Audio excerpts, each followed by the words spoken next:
Coxswain's continuing to adjust points. Flag is up. Flag is down, and away we go here in the second Varsity 8 race. Both boats cleanly off the blocks, starting to build up to their top speed to get the boats away as quickly as possible without disrupting anything. And in the high strokes, it does look like Princeton able to push the bow ball out ahead of Navy ever so slightly. But yeah, continuing to charge. It looks like Princeton has a really aggressive start here to get away from Navy, and they deuce it up, let's call it a third of a length here against the Naval Academy.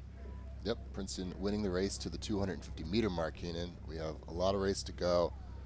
Great high strokes from both of these crews. They'll be settling down into their base rhythm now, which will carry them through the rest of this race. Exactly right, and we saw both crews do that in the last 5 or 6 strokes.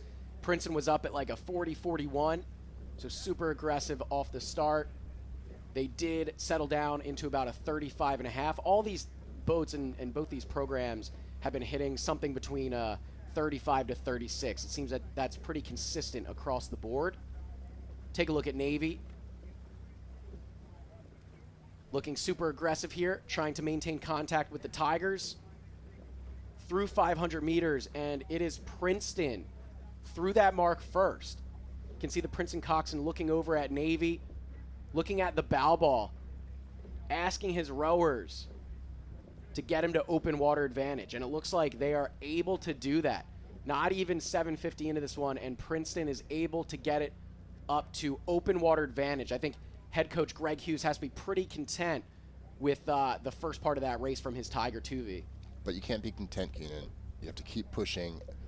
Navy's not going away just because you've broken open. They're going to keep pushing you down this entire race course, so the Princeton Tigers got to keep going. Of course, yeah. There's so much maturity in that Navy boat. I think there's a bunch of seniors in there, isn't there, Tommy? There are. There are 1, 2, 3 of them going to nuclear power school, and another one going into the Marine Corps.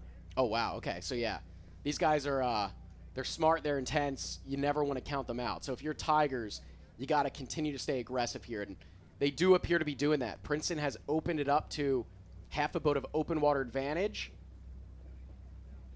Navy trying to cling to that Tiger shell, but it's it's looking pretty good for the Tigers here first half of this race.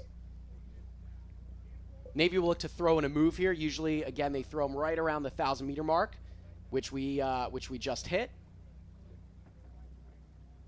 I think if you're Navy, you're gonna have to throw in something big here, a big 15 or a big 20 to try to change the momentum of this race here, Tommy. Absolutely, and it's a momentum-changing move like that that can be so potent at this part of the race, Keenan. It can be. And on the flip side, if you're Princeton and you got up that margin, you can throw a big move in to try to end this thing. And I think Princeton was able to do that. It looked like right around the 1,000, probably just after it, this Princeton 2V did a bit of a gear change. I don't even know if it was a move. I think it looked like a gear change to me where they built it up a little bit. They were able to build boat speed, and they continue to lengthen out that margin. With 750 to go, they're up, let's call it a boat and a half, if not more, of open water, and looking ever so strong here, Tommy.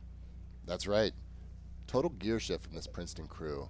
They've really approached this as a race of 2 halves. You know, you've got the first half, and they went out really aggressively, but now they're moving even faster in the second half of this race. Exactly, and that's what you want to do. I think that's always the focus if you're in these top boats. You want to really build for the line. The second half of your race, ideally, is going to be faster than your first half. If you're Princeton, I think in this third 500, you're looking at the clock now. You want to put up as big of a result as possible, as fast of a time as possible, because you're trying to send a message to the league. There are other teams out there on the West Coast, Cal, Washington, Stanford.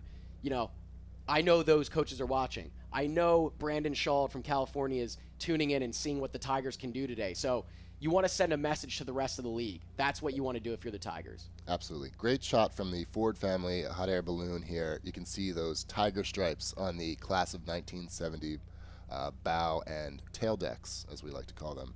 Exactly right. We have to thank Tom Hebank, Eyes in the Sky, He is every week the pilot of the Ford family balloon. So thank you, Tom, for this amazing aerial shot here.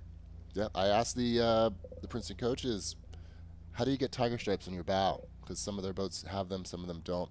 And they said they just have to find the time to put them on. No rhyme or reason to it. Don't have to earn your stripes, so to say. Here we go. It is the Tiger 2V in the middle of their final 250, looking aggressive, making the class of 1970 very proud here as they enter their final 10 strokes in dominating fashion with clear open water advantage over Navy. They continue to pour it on here as they build for the line. And it will be the Tiger 2V. Unofficially a time of 5:40.